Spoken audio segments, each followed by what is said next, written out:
Hello दोस्तों, welcome back to my channel. और आज मैं जिस मूवी को एक्सप्लेन करने वाली हूँ उसका नाम है पोल्टरजेस्ट। ये मूवी 2015 में रिलीज हुई थी और अगर हम इसकी रेटिंग की बात करें तो इसकी IMDb rating 4.9 stars out of 10 है। तो दोस्तों, अगर आपको मेरा मूवी एक्सप्लेनेशन वीडियो पसंद आए तो प्लीज से मेरे वीडियो को लाइक और मेरे चैनल को सब्सक्राइब करके मुझे सपोर्ट करें। मेरा 1K सब्सक्राइबर फैमिली पूरा करने के लिए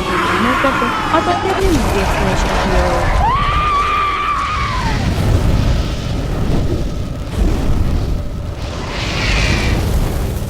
तो इस मूवी की कहानी में हमें एक फैमिली को दिखाया जाता है जिसमें पिता का नाम एरिक और उसकी वाइफ का नाम एमी होता है और उनके 3 बच्चे होते हैं, जिनमें पहले आती है उनकी टीनेजर बेटी कैंड्रा, फिर बेटा ग्रिफिन और सबसे छोटी बच्ची मैडिसन यानी मैडी। और उस समय वो लोग एक नए घर के तलाश में आए हुए होते हैं और उस घर में एंटर होते ही मैडी एक इमेजिनरी फ्रेंड बना लेती है जिससे वो क्लोजेट के उस पार से बात कर रही होती है, जो ग्रिफिन देखकर अचंभित हो जाता है। और जब वो इसके बारे में मैडी से पूछता है तब वो उसे कुछ भी नहीं बताती। और जब एरिक वहाँ पर आता है तब वो देखता है कि वो क्लोजेट स्टक है, यानी वो खुलता भी नहीं। और तब उस कपल को वो घर पसंद आ जाता है और इसलिए वो लोग दूसरे ही दिन अपना सामान लेकर वहाँ पर पहुँच जाते हैं शिफ्ट होने के लिए। और मैडी वहाँ पर आते ही अजीब चीजों का एक्सपीरियंस कर रही होती है जिससे उसकी दोस्ती भी हो गई थी। और इस बार ग्रिफिन जब मैडी के कमरे में जाता है तब मैडी उसे एक मैजिकल ट्रिक दिखाती है जहाँ पर वो उसके क्लोजेट की छूते ही उसके बाल खड़े हो जाते हैं। और ग्रिफिन भी तब इस चीज को ट्राई करता है और ये देखकर ग्रिफिन को भी बहुत मजा आ रहा होता है और वो लोग तब उस पर खेलने लगते हैं। फिर शिफ्ट होता है जहाँ पर एमी वॉशिंग मशीन के नीचे से एक कीचड़ जैसे चीज को निकलते हुए देखती है और वो तब समझ ही नहीं पाती कि ये कहाँ से निकल रहा है। और दूसरी ओर ग्रिफिन मैडी के इस क्लोजेट वाले ट्रिक को मैग्नेटिक इफेक्ट बोलता है, लेकिन मैडी कहती है कि वो सब उसके फ्रेंड्स हैं जो कहीं खो चुके हैं और वो अपने घर लौटना चाहते हैं। और ये बात सुनने पर भी एमी उसे बच्चों की इमेजिनरी स्टोरी समझती है, लेकिन बेचारे ग्रिफिन को ये सुनने के बाद बहुत डर लगने लगता है। और वो तो ठीक उस वक्त से डरा हुआ था जब से वो उस घर में आया, क्योंकि उसमें एक क्रीपी सेलर था और घर के बाहर एक विशाल पेड़ जो बहुत ही ज्यादा क्रीपी लग रहा था। और रात होते ही ग्रिफिन के कमरे में कुछ आवाजें आने लगती हैं और जैसे वो चेक करने के लिए सेलर के डोर को खोलता है वहाँ पर उसे एक रेड बॉल स्ट्रिंग में लटका हुआ मिलता है, जिसे ग्रिफिन जैसे खींचता है क्लाउन डॉल्स का पूरा जमावड़ा ही उसके ऊपर आकर गिर जाता है, जिससे वो बिल्कुल डर जाता है। और वो तब जाकर अपने पेरेंट्स के कमरे में पहुँच जाता है जब उसके पेरेंट्स बेड टाइम स्पेंड करने जा रहे होते हैं, लेकिन तब भी उसके फादर उसके लिए दौड़कर उसके कमरे में पहुँचते हैं चेकआउट करने के लिए। तब उन्हें क्लाउन डॉल्स के बीच में से एक स्क्विरल मिलता है जो पूरे कमरे में उधम मचा रहा था और वो तब एरिक को अपने पीछे पूरे कमरे में भगा रहा था। तब ग्रिफिन डर के मारे वापस कमरे में नहीं सोने के लिए जाता और वो अपने पेरेंट्स के साथ ही सो जाता है, जिसके बाद कमरे की सारी लाइट्स फ्लिकर करने लगती हैं और सारे इलेक्ट्रॉनिक्स अपने आप ही ऑपरेट होने लगते हैं। और तभी ग्रिफिन की नींद खुल जाती है क्योंकि मैडी किसी से बात कर रही होती है जो उससे टीवी के जरिए बात कर रहा होता है, जो ग्रिफिन देखकर बिल्कुल डर जाता है क्योंकि उस टीवी के स्क्रीन पर बहुत सारे हाथ छप गए थे और वो मैडी को बचाने के लिए टीवी को अनप्लग करने की कोशिश करता है। तब एक इनविजिबल पावर उसे पीछे ढकेल देती है और उसी वक्त पूरी फैमिली वहां पर आकर पहुंच जाती है। तब मैडी टीवी पर दोनों हाथ रखकर कहती है कि वो लोग यहाँ पर आ गए हैं। इस बात को भी कोई सीरियसली नहीं लेता और सुबह होते ही कैंड्रा अपना फोन खराब होने का इल्जाम ग्रिफिन पर लगा रही थी, जो ग्रिफिन ने किया भी नहीं था और वो पिछले रात के हादसे की वजह से खराब हो गया था और इसीलिए वो अपने फादर से नया फोन लाने की जिद करती है। तब बेचारे उसके डैड तंगी की वजह से अफोर्ड नहीं कर पा रहे थे,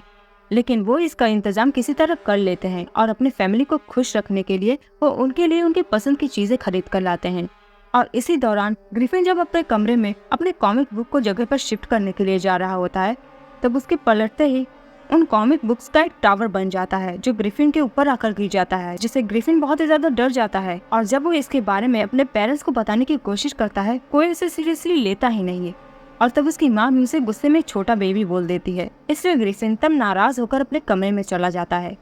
और ये देखकर तब ग्रिफिन की माँ को उसकी बहुत फिक्र होने लगी थी, लेकिन उसी रात को उनके पेरेंट्स को पार्टी के लिए जाना था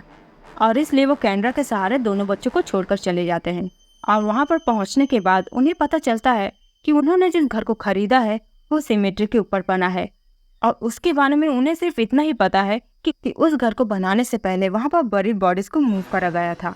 और वो जगह अब सेफ है। लेकिन एमी को अब उन सब की बातों से डर लगने लगा था क्योंकि घर में बच्चे अकेले थे कैंड्रा के ही सहारे और यहाँ तगड़े स्टॉर्म की वजह से ग्रिफिन को नींद नहीं आ रही थी, फिर भी वो सोने की कोशिश कर रहा था अकेले ही अपने कमरे में। अभी कैंड्रा का सेलफोन फ्लिकर करने लगता है और वो उनमें से कुछ साउंड सुन पाती है जिन्हें फॉलो करते हुए वो एक कमरे में पहुंच जाती है और अचानक से उस कमरे के फ्लोर में क्रैक पड़ जाती है और उसके नीचे से वही कीचड़ निकलने लगता है।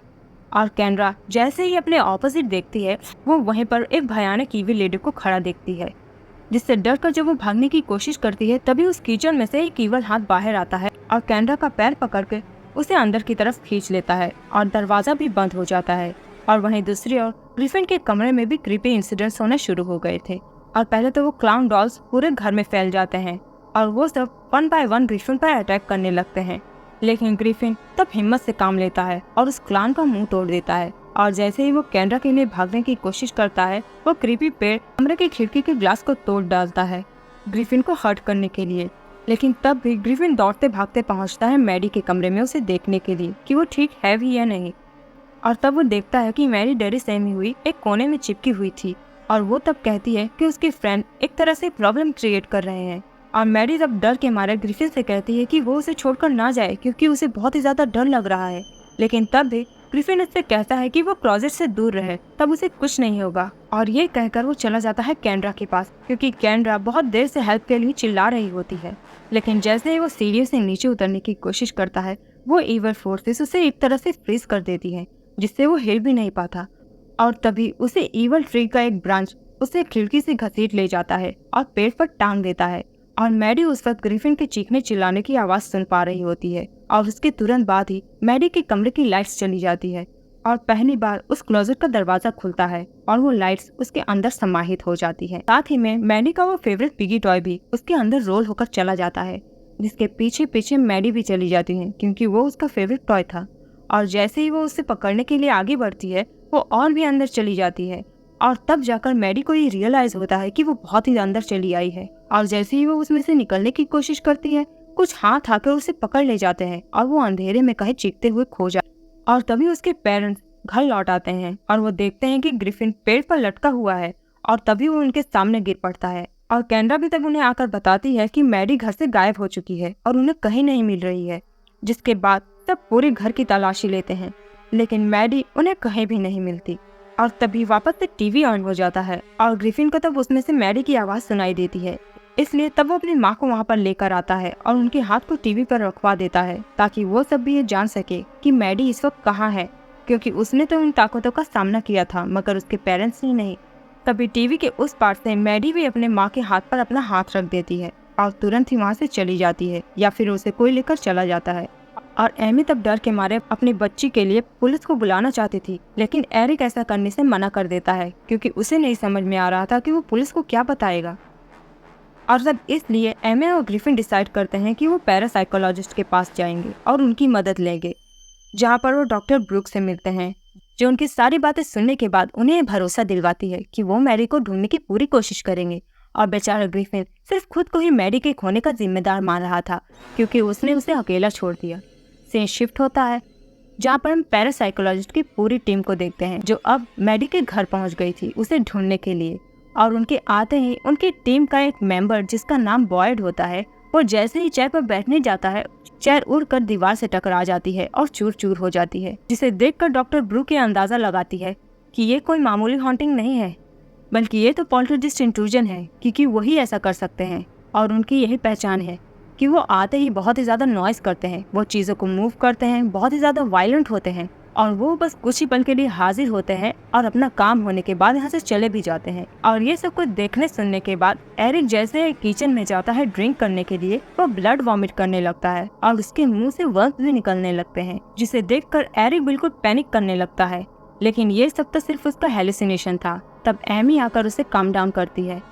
जिसके बाद हम उस पूरी टीम को देखते हैं जो घर को स्कैन कर रहे होते हैं और वो अपना सिस्टम वगैरह सेटअप करते हैं हर कमरे में कैमरा लगाकर, ताकि वो दोबारा से मैडी से कांटेक्ट कर सके। और उसी वक्त बॉयड जो क्लोजेट के अंदर जाता है उसके टेम्परेचर को चेक करने के लिए, तब उसे वहाँ की दीवारें खोखली लगती है, इसलिए वो ड्रिल मशीन की मदद लेता है इसका पता लगाने के लिए। लेकिन उसका ड्रिल मशीन दीवार को तोड़कर दीवार के उस पार गिर जाता है और कोई ईवल फोर्स उसके हाथ को खींचने लगता है और ड्रिल मशीन चालू करके उसके फेस के पास ड्रिल करते हुए आने लगता है, जिससे बॉयड की तो जान हलक में आ जाती है। लेकिन उसकी जान जब इस चीज से छूट पाती है तो वो देखता है कि वो दीवार तो बिल्कुल ठीक ठाक है और वो तब डर के मारे इस इंसिडेंट के बारे में किसी को कुछ नहीं बताता। और यहाँ डॉक्टर ब्रूक और सोफी तब ग्रिफिन को ये समझा रहे होते हैं कि मरने के बाद हमारी आत्मा एक स्पिरिचुअल लेवल पर पहुंच जाती है, जिसमें हम इस दुनिया में होते भी हैं और नहीं भी होते, क्योंकि आत्माएं किसी को दिखती तो है नहीं। तब ग्रिफिन को एक आइडिया आता है कि किसी को उस स्पिरिचुअल वर्ल्ड में जाना होगा और मैडी को वापस आने का रास्ता दिखाना होगा। तो पहले वो सब डिसाइड करते हैं कि मैडी तो यहीं पर है, तो एमी उसे बुलाती है उससे बात करने के लिए, और मैडी तब इसका रिप्लाई भी करती है और कहती है कि वो उस जगह से बाहर आने की कोशिश कर रही है, लेकिन वो वहाँ से बाहर आ नहीं पा रही। तब तुरंत ही मैडी की वॉइस बदल जाती है और सब ये समझ जाते हैं कि मैडी को कोई इवल पावर रोक रही है, और उसी क्षण टीवी बंद हो जाते हैं और सारी लाइट्स भी चली जाती हैं, और हम तभी मैडी की परछाई को देख पाते हैं, लेकिन वो भागते हुए जाकर क्लोजेट में छिप जाती है। तब एरिक उसके पीछे जाते हैं और उसे चुप कराने की कोशिश करते हैं क्योंकि वो उस वक्त रो रही होती है। तब मैडी का रूप ही बदल जाता है क्योंकि वो तो मैडी थी ही नहीं, बल्कि वो तो कोई इवल एंटिटी थी जो एरिक पर हमला कर देती है। और एरिक तब मैडी के ना मिलने पर गुस्से के मारे क्लोजेट की दीवार को ही एक भारी टेबल से तोड़ने लगते हैं, जिसे तोड़ते ही उसमें से एक तेज रोशनी निकलती है और घर के सारे लाइट्स भी वापस आ जाती है। तब ग्रिफिन जब कमरे की सीलिंग की ओर देखता तब उसे चीरकर एरिक का वो फेंका हुआ टेबल लेग गिरता है, और तब डॉक्टर ब्रूक ये समझ जाती है कि मैडी अगर वहाँ से वापस आ सकती है तो वो इसी रास्ते से आ सकती है। और डॉक्टर ब्रूक को ये पता चलता है कि ये काम इतना आसान नहीं है और उन्हें इसके लिए किसी एक्सपर्ट की जरूरत होगी। इसलिए वो पैरानॉर्मल इन्वेस्टिगेशन टीवी शो के होस्ट और उसके एक्स हस्बैंड कैरिगन को बुला लेती है, जो इस काम में बहुत ही ज्यादा एक्सपर्ट होते हैं और वो एक गॉड गिफ्टेड इंसान होते हैं, लेकिन वो अपने काम में इतने बेसुध थे कि उन्हें अपने वाइफ को कोई ख्याल ही नहीं था, और शायद इसलिए वो दोनों दूर हो चुके थे। वो तब आते ही पूरे घर को चेक करते हैं और मैडी के पेरेंट्स को ये बताते हैं कि मैडी कुछ स्पेशल पावर के साथ जन्मी थी, जिससे कि वो आत्माओं से बातें कर सकती थी, और ऐसा इसलिए क्योंकि मैडी की आत्मा बहुत ही ज्यादा प्योर है। और आगे वो बताते हैं कि ये घर एक सिमेट्री पे बना है, जिसे आप शमशान भी समझ सकते हैं, और इस घर को बनवाने वाले लोगों ने सिर्फ ये बातें फैलाई थी कि उन्होंने इस जगह की सारी बॉडीज को हटवा दिया है, पर उन्होंने सिर्फ हेड स्टोन्स को हटवाया था, और इसलिए यहाँ पर बड़े लोगों की आत्माओं के साथ नाइंसाफी हुई है, और वो बहुत ही ज्यादा इस वजह से नाराज है, और इसलिए उन आत्माओं ने मैडी को अबडक्ट कर लिया ताकि वो उन्हें अंधेरे से निकाल कर उजाले में ले जाए। लेकिन अगर वो ऐसा करेगी तो वो वापस कभी लौटकर नहीं आ पाएगी। लेकिन तब भी एरिक उनकी बातों पर यकीन नहीं करता, लेकिन अपनी बेटी के लिए वो उनका कहा मानता है, और सब तक जुट जाते हैं अपने काम में। और वो सब तब ग्रिफिन के उस टॉय ड्रोन पर जीपीएस सेट कर देते हैं और सबके ऊपर भी, और एक रस्सी को उस पोर्टल के अंदर से फेंक देते हैं जो उस पार जाकर गिरता है, और उस ड्रोन को क्लोजेट के अंदर भेज देते हैं ताकि वो उसके अंदर की चीजों को देख सके, जो ग्रिफिन खुद चलाता है क्योंकि ये किसी के बस की बात ही नहीं थी। और स्क्रीन पर सब देख पाते हैं कि उस पोर्टल के अंदर कंकाल ही कंकाल भरे पड़े थे, मतलब बहुत सारे एंटिटीज थे, और वो इवल फोर्सेस असलियत में दर्शाने की कोशिश कर रहे थे कि पूरा घर डेड बॉडीज से भरा पड़ा है। और उसी वक्त मैडी भी उन्हें नजर आ जाती है, लेकिन वो इवल फोर्सेस उसे वापस से गायब कर देते हैं। और तब ग्रिफिन, जो पहले ही अपनी बहन को खोने के लिए खुद को कुसुरवार मान रहा था, वो मैडी के एक झलक देखने के बाद किसी की भी नहीं सुनता, और वो बिना बताए पहुंच जाता है क्लोजेट के पास सिर्फ मैडी के लिए, और उस रस्सी को पकड़ कर लाइट की स्पीड में अंदर पहुंच जाता है बिना डरे हुए।